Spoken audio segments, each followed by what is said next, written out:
Hey, you guys, I'm excited about today's podcast because we get to do a Q&A. I love when we get to do Q&As. If it was up to me, we do a Q&A every single week because you guys send in so many questions and it's just fun to see what you guys are thinking and kind of popcorn these answers. Don't worry, that's not what we're going to do every single week, but that's what we get to do today. So if you guys enjoy this episode and you're watching on YouTube, if you click the subscribe button and give it a thumbs up, it's fun to see our podcast channel growing. We love that. And also, thank you guys so much for the ratings and reviews on iTunes for the audio version of this podcast. That means so much to us.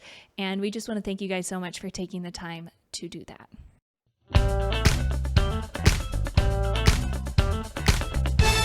The Now That We're a Family podcast. Katie, you are chomping at the bit, so to speak, for this episode.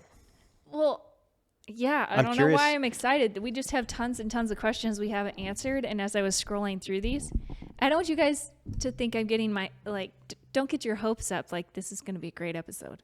Wow. It's just as I look through the questions, it's not like there's any big ones I want to answer. I'm just like, oh, that's interesting. That's interesting. Yeah. You know, makes you think. Yeah. Are you going to start? You want me to start? Yeah. Why don't you start? Okay. This was kind of a fun one.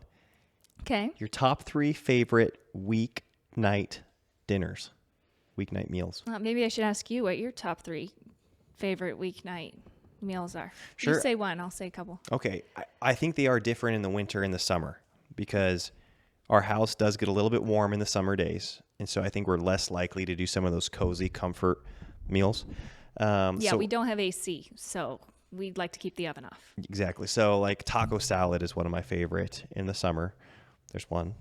Nice. There you go. That's good. In the winter, I would say I have this roast that I do that's really, really good. And I love to put that in the crock pot when we go skiing and we come home to that roast and it's so, so yummy. Yeah. And I'll say 2, and these would be, I would probably consider these more rainy day or cold weather meals.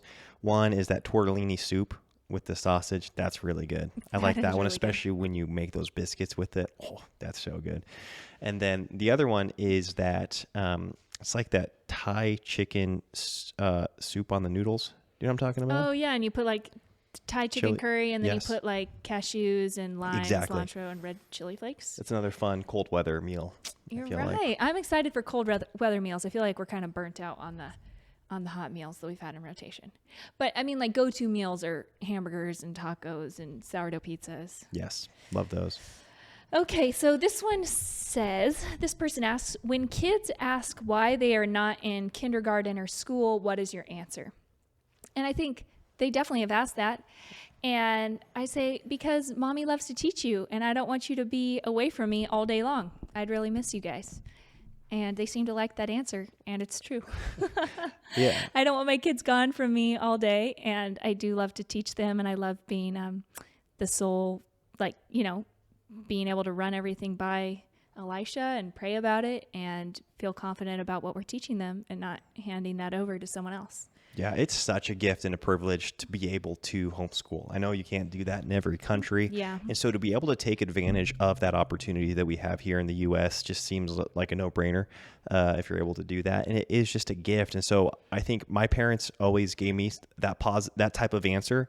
It was because they wanted to. They preferred being able to be with us, and they felt very capable of giving us a great education and setting us up for a successful life. And yeah, I want to give that same answer to my kiddos. I think as time goes on, they'll see some more of the theological implications to this decision and why we've decided to bring them up in a very intentional nurture and admonition of the Lord and have their education saturated in God's word and being able to approach literature, whether it's, secular or not secular literature, from a biblical perspective, and to be able to approach the sciences from a biblical perspective and a Christian perspective. And of course, there are Christian schools that can offer that same type of education, but something that you can't control even in private schools is the influence of the other children that you're putting your kids around. So there might be a great curriculum, great teachers, highly qualified, great education, but then the time that your kids are spending with those other kids, and what are they showing them on their phones, and what is going on in those kids' homes that they're then bringing into the school, it kind of gets outside of your control. And so I think that those things our kids will learn later on. But right now, I love that positive answer. Just like, are you kidding me? Because we love being with you, love homeschooling you. Yeah, and I just feel like, like you said, it's outside of your control. Obviously, as we let our children go outside of our home, we want things to be more and more outside of our control. But at the ages that they're at right now, we want to be screening everything for our children.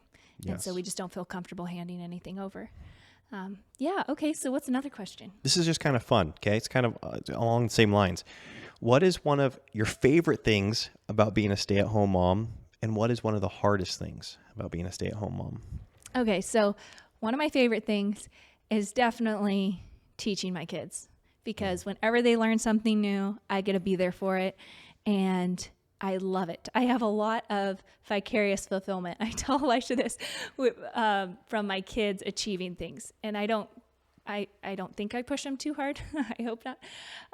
But I greatly enjoy seeing them accomplish new things. That's very rewarding and fulfilling for me, and seeing them get excited about what they can do. And then one of the hardest things about being a stay-at-home mom, oh my goodness, Elisha, I love all of it. Probably, mornings when I'm tired and like on a weekend, and it would be fun if Elisha and I could stay in bed and like just hang out and have a slow morning. But the house is up and popping, and so one of us gets up. And so we trade off getting up with the kids on weekends and letting the other person sleep in. But it does make it very sweet when we get a night away, and it feels very vacation-y when we just get to lay in bed in the morning. So yeah, you're right. I like that a lot. That's probably just a parent in general, but yeah, you're right. That is one of those things that is hard to, I'm sure people have figured out, especially because we actually used to put like shows on for our kids. Yeah, last year, a lot. Yeah. That was like a big thing we would do. I don't know if the mic's going to pick up you hitting the chair. Sorry about that. Kind of I like don't my nervous twitch over here. Okay, so I have one. Go for it. And it says, I know I talked that whole time though. Well, so, I kind of asked it to you. So I'll ask you this one. Oh. Why do you no longer go to a home church, and how does your family feel about this? Dun-dun-dun-dun. Whoa. The primary reason we don't go to a home church anymore is because when we moved to North Idaho, well, I should say when we moved from Bend, that was the last home church we were a part of. We weren't really moving to an area that we were aware of any home church gathering that we would want to like proactively join. And so it just made sense for us to go to church initially where my family attends and where they do church. And then we ended up finding a different church that actually some of my siblings went to as well. And we went there. And then when we moved to North Idaho, same thing. So we just didn't know anybody doing the home church. Like we never had a stark conviction against like the non-home church gathering. No, we don't have a conviction that like church should be in a home at all. Yeah. So that made it really easy to find a church that met in a building with like an elder board and a head pastor that we loved and join them. So yeah. And like, what does our family think about it? Our family loves our church. It's the same thing for our family. Home church was never a conviction for either of our families. It just has so happened to be at different points of our life, a great church and body to be a part of. But that's it. It was kind of irrelevant to us whether they met in a building or a home building. Yeah. So there you go. Okay, ready for this one? Yeah. This is another serious one. Okay, let's hear it. Do you do anything when your kiddos lose a tooth? Honestly, this is funny. Don't. Yeah, we actually don't. Tooth Fairy Teresa does, though. Yes. This is one of those ways that we're subtly lying to our children. No, we aren't. They I'm know. teasing. We don't propagate the whole tooth fairy coming and delivering a reward for their tooth. Well, we kind of tease about it. We joke about it. They go, no, it's Daddy and Mama. And we go, do you know it's Daddy and Mama? They know it's us, obviously. But my handwriting's pretty specific.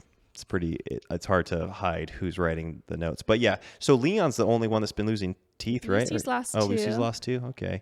I guess I didn't write her notes. I've only written notes to Leon, given him. This is the thing. Sometimes our kids get lucky because we'll be digging around for quarters or any loose change, and we won't be able to find it, and they'll wake up with like a $5 bill under their pillow. And then the next tooth, they wake up with a quarter. So we really keep them on their toes. Yeah. They also don't have like a super great concept of money at this point right now. Like a bill, like cash is cash and a coin is a coin. Mm-hmm. Leon's starting to, he can count money and stuff like that.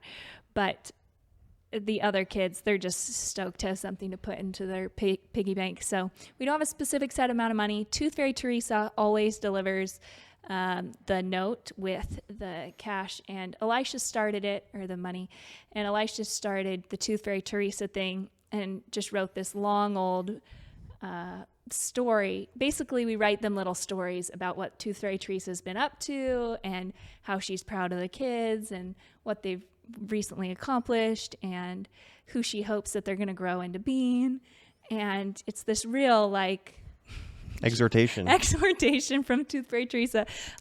She was late with Leon's last tooth, and she couldn't arrive for 3 nights because she forgot. And so we were feeling pretty bad about that, but Leon was happy to see that the reason Tooth Fairy Teresa couldn't fly all the way to give him his money was because her and Tooth Fairy Tom had a baby, and there was a picture of their little baby. So Are you sure you don't believe in Tooth Fairy Teresa? You sound very is she like your mentor? She's our invisible friend. It's a fun little joke. We really all have admire as a that family. lady. It kind of parallels our own life, if you haven't noticed. Men, the Growth Initiative is now open for enrollment. The Growth Initiative is a 6-week live coaching program for men that are looking to grow in areas of parenthood, in areas of provision, in areas of health, in areas of financial freedom and well-being, really in areas of life that matter most to you. When I look at my life and I think of my faith, my marriage, my parenting, my physical health, my financial growth and ability to provide for my family, I know that in order to see growth in those areas, I've got to have a systematic approach to it. So when I look at my ideals and my dreams, those are only good to me if I'm able to break down an actionable plan that I can then execute. And that's what the Growth Initiative is all about. Customizing your actionable plan to see growth in the areas of life that matter most to you. So if you're a Christian man and you're a husband and you're a father and you want to grow in those areas of life that I already referred to, hop on over. I'll link it below and you'll be able to find a timeline that works for you. Like I said, this is a live coaching program, 6 weeks long with live calls each week, along with tools and resources to help you up your game in those areas that matter most to you. And you can enroll in whatever session works for you time-wise. Anyways, okay. Here's one that is serious. Made me smile. It says, "Do you think we are currently don't answer? Okay, don't answer this in depth, Elisha. Do you currently think we are in the end times? Wow. Yes or no? No. I mean, No. There you go. Next no, question. Yeah. Okay. Yeah. I mean, it'd be awesome if we were, right? Yeah, absolutely. Yeah. But Okay, we don't think we currently are. I think this is a great question because I think this is something, it's a mindset thing. And this is combating the good and, let's see, I'll try to phrase this. Combating the good. I Sorry. like where this one's going. I think I'll say it and then maybe we'll kind of it wasn't phrased like a question. Okay. So combating the, in quotations, never good enough mentality regarding our idealism plus our reality. Okay. So how do we combat living in that gap between our reality and our ideal and never feeling good enough? Yeah, that's good. I think you should speak to this because we were literally just talking about this last week. Yeah, the reality is that gap is always going to be there, regardless of how rapid you grow or what levels of success you achieve. And so this is a great question because that never good enough, in quotation marks, is what needs to not be removed from your vocabulary. It's bizarre how we've hit goals that we set 5 years ago. And what do we have now? We've got bigger goals. We've got bigger ambition. We've got things that we want to accomplish in our life. And our tendency as humans is to live constantly in what Dan Sullivan calls the gap between where you currently are and your ideal, your goals, that horizon.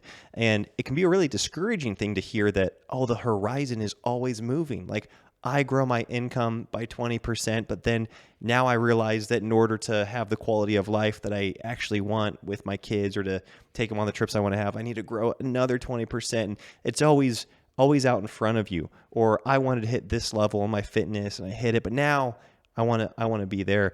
And that's just a really discouraging place to live. And it's not living from a place of gratitude, which even as Christians, that is one of the paramount characteristics of a Christian, is living from a place of thankfulness and gratitude for all that Christ has accomplished on our behalf spiritually, the salvation that he's done for us, and he's accomplished for us. But then all the material things, every single breath and every particle that we ever encounter here in this world is held together by him and created by him and for his glory. And so I think we should live from a place of gratitude all the time in that. But then when you personalize it, you're like, yeah, but I've got personal goals, right? I've got things that I want to achieve in my life.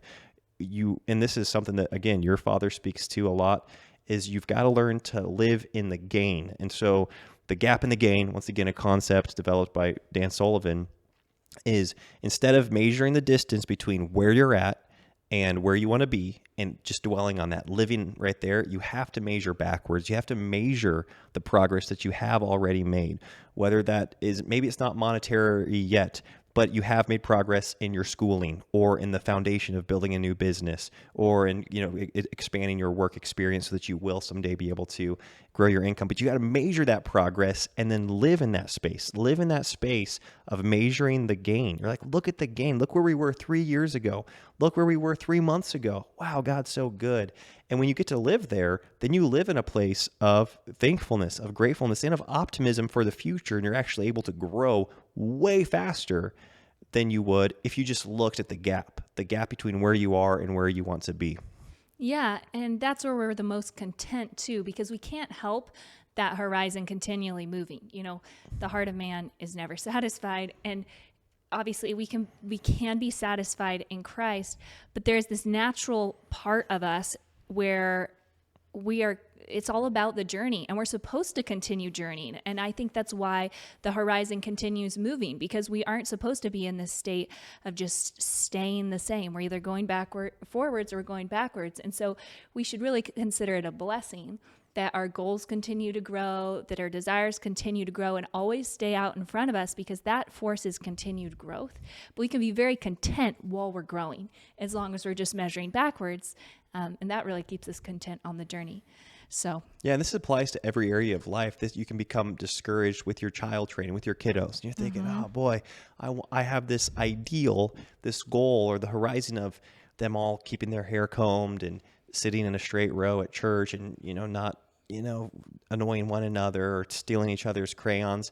And you just see the gap of where they're at and where they want to be versus looking at where you've come from. Like just the fact that you have kiddos and they're alive is something to celebrate. And you're like, wow, what a gift. Look at that gain that we have kids that last year were 4 years old. Now they're 5, and you gotta measure that. And that's one more thing too, that you talked about, Katie, a while back. You were reading a book about different cultures that really value their elders and they respect their elders. And it's for just the sole purpose that they've been there and done it.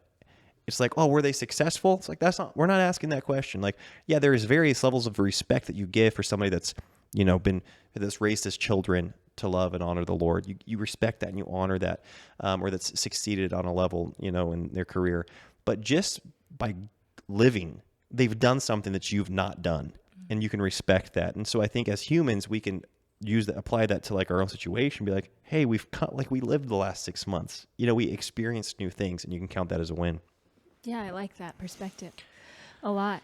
This person asked, how does Katie get her reading time at the park? I'm the mom forever helping my kids. Well, your kids are very lucky to have you as their mother. Yeah. So how do I get my reading time in? Okay, first of all, we go to a park where there aren't very many people at all, because, we have some parks downtown. If we go there, Elisha and I are circling those things like crazy, because there's just kids everywhere.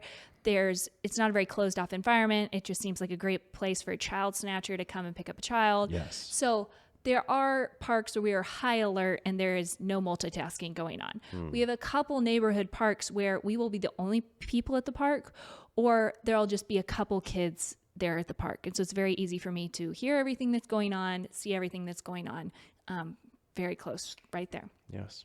So that's, first of all, I don't want you guys to get the wrong impression that like, I'm just zoning out in this very public space. But then when it comes to helping our kids, I heard something that someone said when it came to climbing, and I thought it was a great concept. And that is, if you can't climb, like if you need help on something, then you probably can't handle being on it. So like you won't be able to climb down, or it's just too advanced for you. So once you can climb up, then you can do it. And so I think I kind of have that perspective at the park, which is if you can't do it on your own, then don't do it. It wasn't meant for you. The only thing that's different where I like make that exception are swings, because obviously kids need to be pushed for a while before they learn to pump.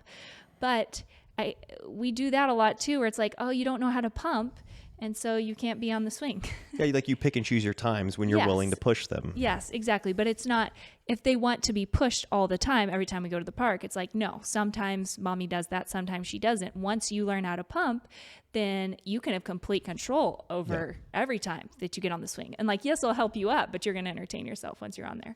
So that can lead to our kids also having a lot of risky play at the park, because they can climb up on things that maybe weren't supposed to be climbed up on, but because they can get up, they can also get down, and I'm comfortable with that. But that's just kind of like a rule of thumb, I guess, I live by at parks, is if you can do it, then you can do it. And if you can't, figure out how to do it. Yeah. And that goes Our kids are very independent at parks. From like a year and a half, they're like as far crawling up on playing. and, We're always aware of where they're at and who else is around. Like you said, I think you do a really good job of picking parks that have lower traffic, right? They feel very safe and contained. And then also you go at times that are less busy, because we're homeschooling our kiddos. You can find those times in the day where most kids are at daycare or they're at school. You can have your park time being during those hours. Anyways, that's kind of a long answer, but that's how we handle parks. Yeah, this is kind of another question along those lines, and that's, how do you instill confidence in your kids? Leon always looks so confident. Leon is always so confident. He is a firstborn, and I do think that they come with a little extra natural boost of confidence, because by nature they were born first, so they are better than all the siblings that come behind. At young ages, as they get older, they start to pass each other up in certain things. What would you say? Yeah, it's been really interesting, because your dad's talked about even authoring a book called How to Raise Confident Kids, I think, or something like this. So he's valued this for a long time, and it's something that he's wanted to instill in his kids, and that is confidence. I think my parents were less thoughtful about that. They didn't prioritize it as much, and so it wasn't as much a part of our family culture. And so it's kind of interesting seeing the fusing of the two as it goes when you start your own family, my family culture and your family culture, because I think that instinctually you naturally instill a lot of confidence into our kiddos because of how you were parented and what your parents, how they spoke to you and how they equipped you and kind of empowered you in different situations. And I do think, and everybody knows how much I love my parents, I'm so grateful for them, but I did experience a lot of seasons of lacking a ton of confidence. And so I think on some hand, a little bit out of reaction to those seasons, I've wanted to be more proactive in instilling, and I can't put that on my parents, obviously it's on, not having confidence, but I just wanted to do what I can as a parent to instill confidence in my kids from the time that they're young. And so I think that we are conscientious in our language, in letting them know that they are equipped, they're capable. Of course, you don't want your kids to become prideful, right? And to become full of themselves and to think that, take heed lest you think you stand. Like we always want to be equipping our kids with good theology as well as good physical capabilities, right? And good mindsets. And so, but while they're young, I think we just have a very go for it attitude. And we really, really celebrate new accomplishments. Like we celebrate big time the kids sending it, and whether they crash or whether they, succeed, we get pumped that they try. Yeah, whenever they take a risk or they put effort into something. And I think when it comes to our kids, what breeds confidence is capability. So if your child has no capability, that's where often insecurity comes in. And so I think something that we just are very intentional and proactive about is giving our kids capabilities. And, I throw around the term independence, but really it's just you're capable. You're capable of dressing yourself. You're capable of helping your younger sibling if you'd like to do that. You're capable of jumping on a trampoline. You're capable of writing your name in cursive. All these little things are capabilities that are building into their confidence and who they are. And then the other thing, a big part of confidence too, though, is you need this fear factor. You need to take a risk. You need to get outside your comfort zone, because if you just keep doing capabilities inside your comfort zone, this is true for any human, life. then you start to get insecure because everything looks really hard. You haven't gone outside your comfort zone in a long time, and so it looks really scary. And kids naturally have to push themselves outside their comfort zone a lot, just physically and mentally. And I think as adults, we have more the luxury, unfortunately, of not needing to do that. And so we have to choose to do that for ourselves. But I think that that's something that we are just as a family constantly trying to do, is be like, are we getting comfortable? We need to get uncomfortable again. We need to take a new risk. We need to grow in a new capability. And that brings confidence. Yeah, that's good. I think I asked that one. Well, it's okay. You have another one? No, do you? Yes. Go for it. When the Bible says, okay, this is just off the top of my head. I probably shouldn't do that when I'm trying to explain what the Bible says, but okay. The two become one. So this is in air quotes, it's referring to where scripture says that when two people get married, they become one flesh. What does that mean in terms of sin? And I don't know what you would say to this. I think I would say in terms of sin, when it's like two becoming one, I think you feel the other person's sin. Like it affects the one unit that you have.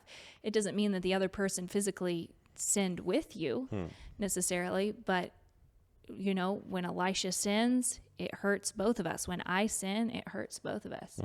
I don't know what you would say to that, but that's what I thought when I saw the question. Yeah, it's hard to know like who is attributed that sin. So like who's that sin counted towards, and I think if you're asking that question, then you really need to embrace the full gospel of that. There are so many sins that should be attributed to us that have been attributed to Christ and on our behalf, which is so powerful. And then another thing is in handling that, because I think this person might have asked a question on how to handle that. I can't remember if they asked that question, but I do think that you still use with a spouse that is in unrepentant sin, that they are in continuous sin. Oh yeah, okay. I'll just read it so we all know. Is it the same person? Yeah, it is. What is your responsibility as a spouse when your significant other is sinning? So I'm guessing unrepentant. Yeah. Habitual sin. Because I mean, if you think that your spouse is never going to sin, then you're wrong, and if you think you're never going to sin, then you're wrong, right? And so sin is going to come up in your marriage, and there needs to be repentance. There needs to be the seeking forgiveness from the spouse, and that, because like you said, it affects the other person.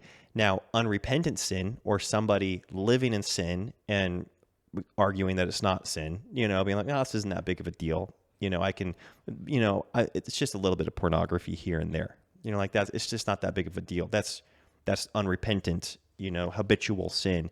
And I think that that's where you do follow the biblical procedure of going to them and then going with a fellow Christian. And then what is it? The third time that you bring him before the church, or that, that you go before the church and you're able to address that. And it's crazy because after that third time, I believe we'll post the passage below. They're not supposed to be in fellowship anymore with the church. And what do? You're supposed to be treated as an unbeliever. What do you do with an unbeliever? You preach the gospel to them. And so I think that as a spouse, you have to take that mindset of, okay, this person needs to understand the gospel. They need to be saved. They need to know the power of Christ and the power of his forgiveness.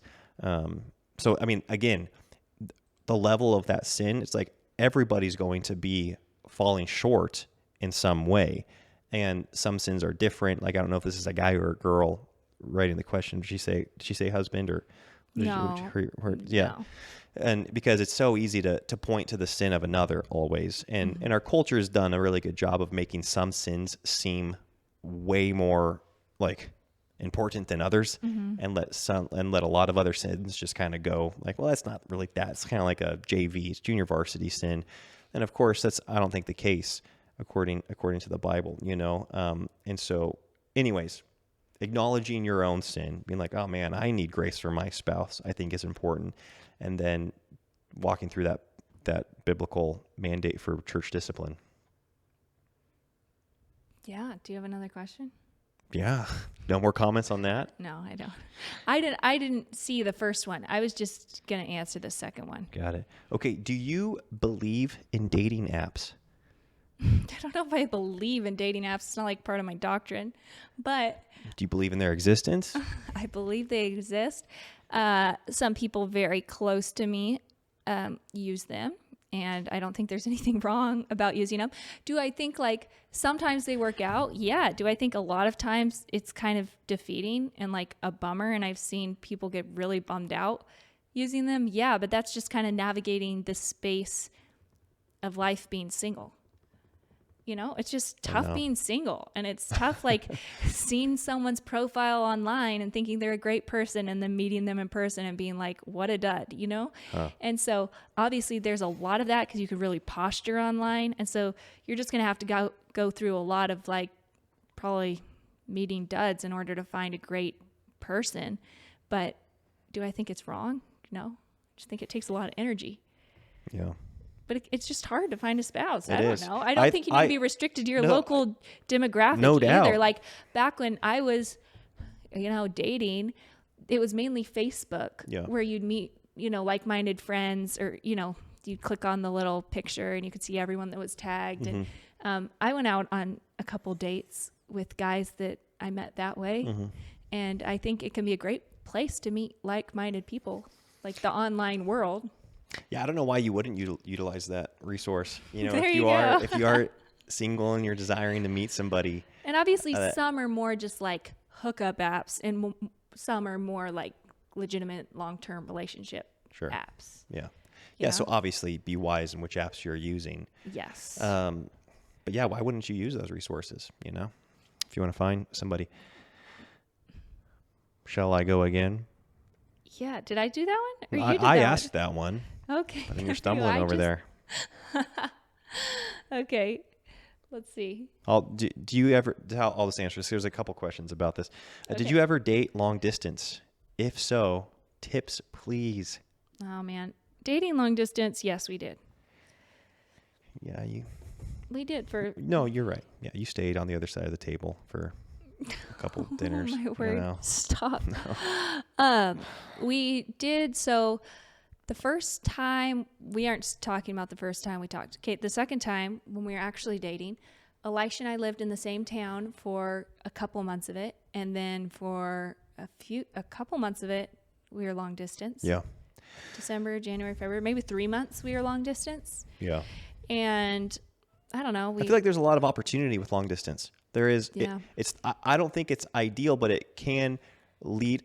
Here's the thing. I think you and I had way more hard, annoying conversations because we were long distance than we would have had if we were in the same town. You're so right. And so I think that was beneficial. Is when you're just on the phone and you're not doing activities together and there's not the physical component of the relationship, then you're forced to address a lot of things that you maybe otherwise would not if you were just always in person having fun. And so I think that was actually helpful for our marriage. Mm-hmm. Like it did make the dating less enjoyable, but we've said this time and time again on this podcast, like marriage was a blast. Mm-hmm. Like from day one of our marriage, it was like a relief from dating and engagement. And people are always like, oh, was that first year hard? The first year so hard. And it's like, no, dating was hard and engagement was really challenging. And so I think a lot of that was because of just like we had a lot of knock 'em down, drag 'em out. What is it? Yeah, knock down, drag out conversations. Yeah, over the phone that were just not fun. They were work. Yeah. But I think it was helpful long term. Yeah, it really helps improve your communication.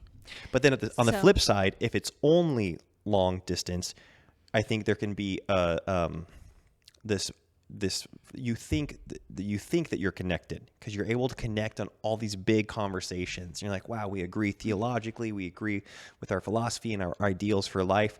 And then that tension in person, you're like, wow, this isn't like, I thought we talked about this. Like, why do you respond that way, in like even just seeing how like the person you're dating interacts with the server at the restaurant, kind of like, what the heck? Like you don't get to see that over the phone or long distance, right? Well, yeah, you don't see like if it rubs you wrong when Yes. you're around each other for 4 or 5 hours, where like over the phone you were just flirting and it was all fun.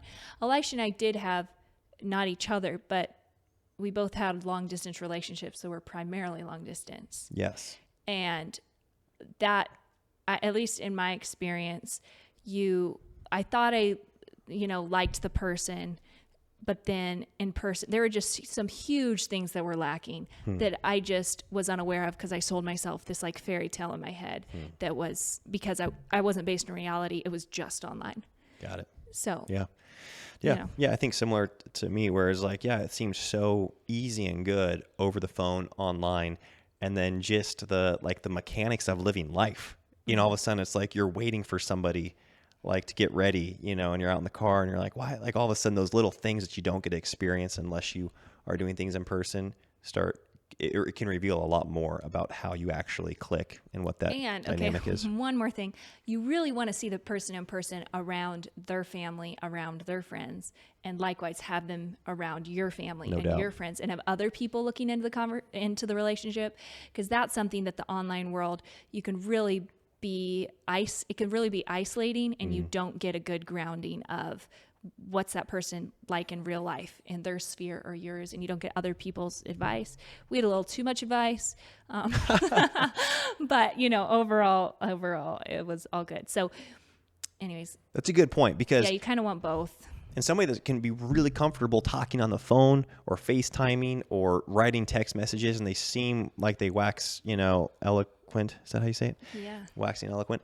And then they get in person and it's like your mom or your dad ask them a question and they just give one word answers. And you'd be like, what the heck? Like, why didn't you answer it the same way? Yeah. You answered me. Come on. What's your deal? Okay, someone asked about, I saw it earlier and I can't find it right now, but what are Katie's intermittent fasting resources for pregnant women? Yes. So I have no intermittent fasting resources for pregnant women, okay? No one's going to recommend that you do this. So you really have to just be wise as far as you need to know the health of your body. You need to know what's a healthy weight gain for you so that you can make sure that you aren't stalling weight that you should be gaining.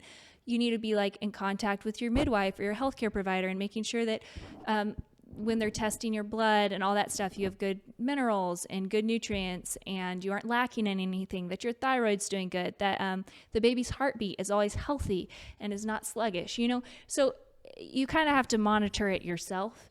As far as resources that are just great in general, there's 2 books I would recommend. One is Fast Like a Girl.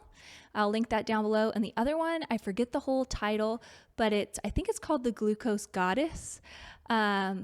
The Glucose Goddess is this gal on Instagram, and she's just great. Follow both of those authors. And I found other people through them and just listened all I could and then just applied what I could to my pregnancy while making sure everything stayed healthy. Nice. So yeah, That's that's good. what I would say. Good. Yeah, you're an inspiration with all that. That's good. That's improved the quality of our overall home life, which I'm grateful for. Oh, okay. yeah. Real quick. Okay. One more thing, because Yeah. I saw this too. Am I still intermittent fasting breastfeeding? And I stopped for 3 weeks just to establish my milk supply and all that. And I'm still not doing 16-hour fasts, but I am doing 14 to 15-hour fasts daily now. I'm 5 weeks postpartum. I've done it for 2 weeks. My milk's really strong, and I'm just going to pay attention to see how my milk is, and again, kind of monitor myself. But it's been a good thing postpartum Awesome. too. Good. Okay, now over to you. This next question. What do your kids do each week when you're recording the podcast? That's a great question. Well, they're just back at home No. making Yeah. pancakes. So every Monday, we've got a babysitter for 3 hours, Adelaide. She's awesome. And talk about a gift. I think we met Adelaide within a few weeks of moving to North Idaho. And that has been such a blessing to our home. Yeah, I put out a plea on Instagram for a babysitter Mm-hmm. and met a friend, a really good friend had a friend. Yes. And that friend had how old was she? 15-year-old daughter who's Yes. just incredible, and started with us when we had 3 children. Mm-hmm. And now she's home with 5 of them. Yes. Just handles them like a champ. Yeah, and that's so cool. We're so grateful for that. So every Monday, yeah, that's the one time in the week that we have a babysitter. And so we try to do the YouTube video and the podcast, and then still have enough time to like go get a quick bite to eat, kind of like a little date before we go home. I mean, and then oftentimes, well, before we had Lionel, she would stay for an extra hour sometimes so that we could go out to dinner. Now have a longer dinner. Yeah, and we'd have a longer dinner. Now that we've got a nursing baby, it's a 3-hour maximum. Like we got to cut it off then. And that's another thing people ask, about how we can find a babysitter, how we find a babysitter, and you just got to use your resources. Start in your church, I think, first and foremost, put out a request. Most churches have somewhat of a communication forum that you can use and put that, prayer request in, or just that, put the request in.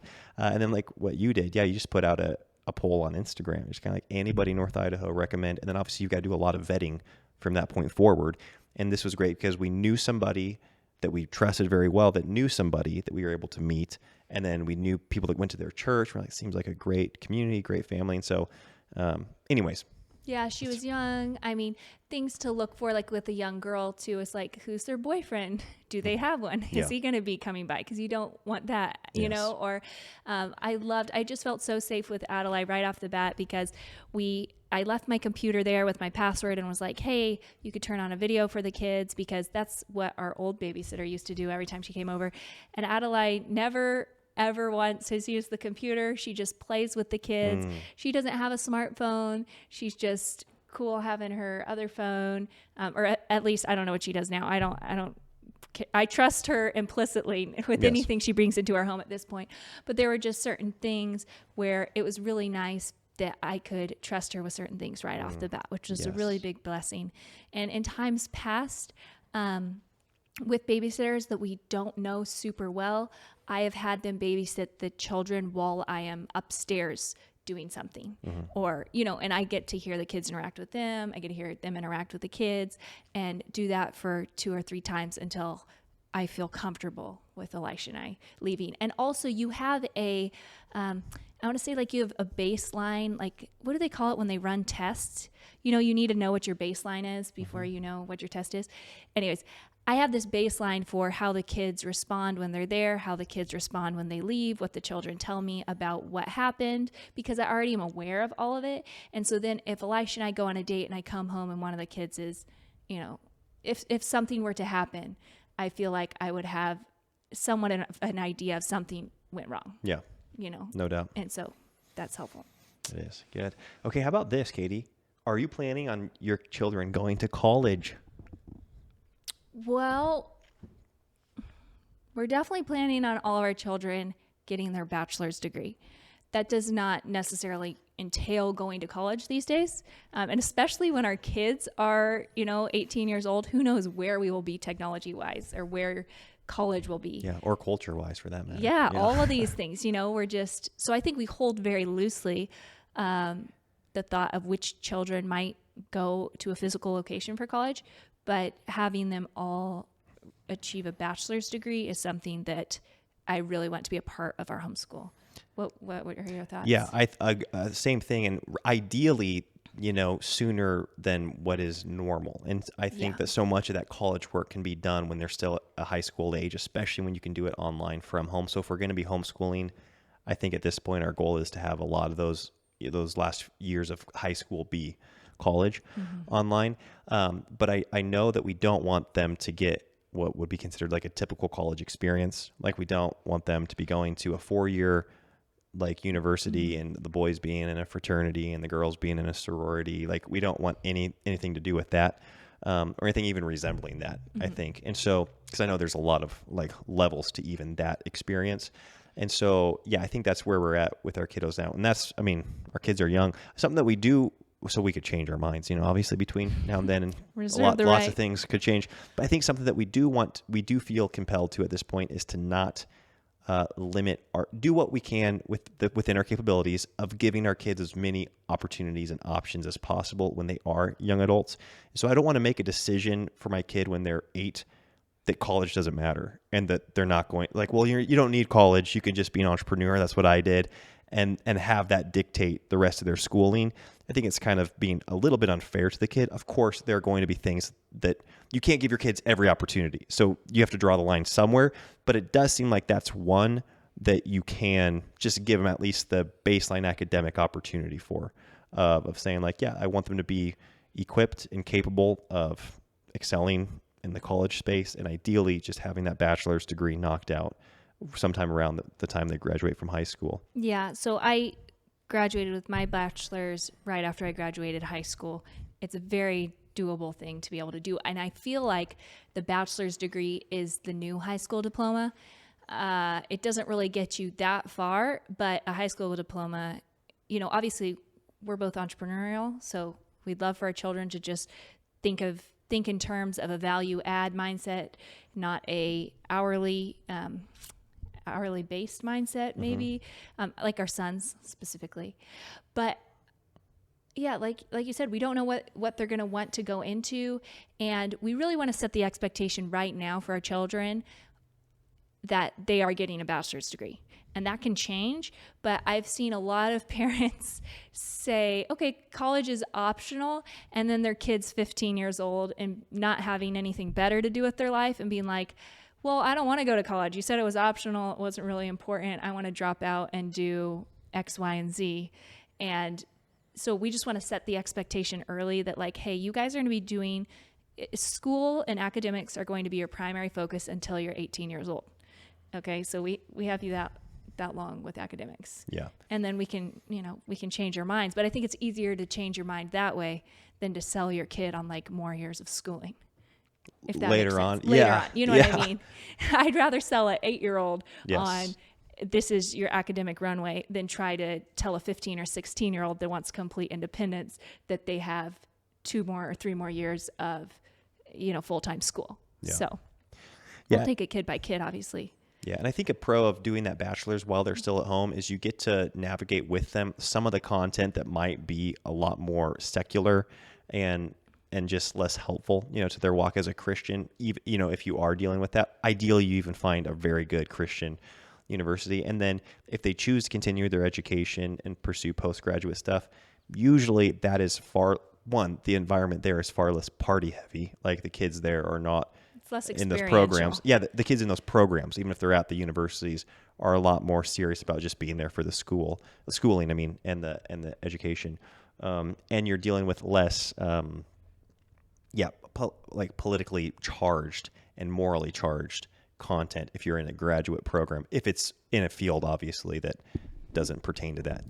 If you're in a field that is like overtly, or pursuing a field that is overtly like liberal or And hopefully our kids are just more grounded at that stage of adulthood too. Yeah. In what they believe. Yeah.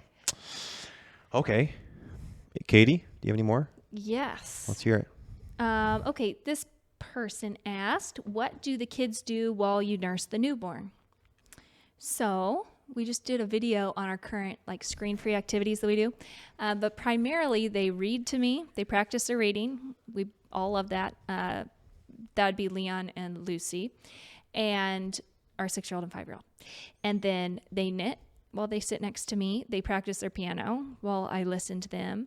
They play outside at the park while I nurse. They play with Lincoln logs and mag tiles on the ground while I nurse. They color, pretty much anything.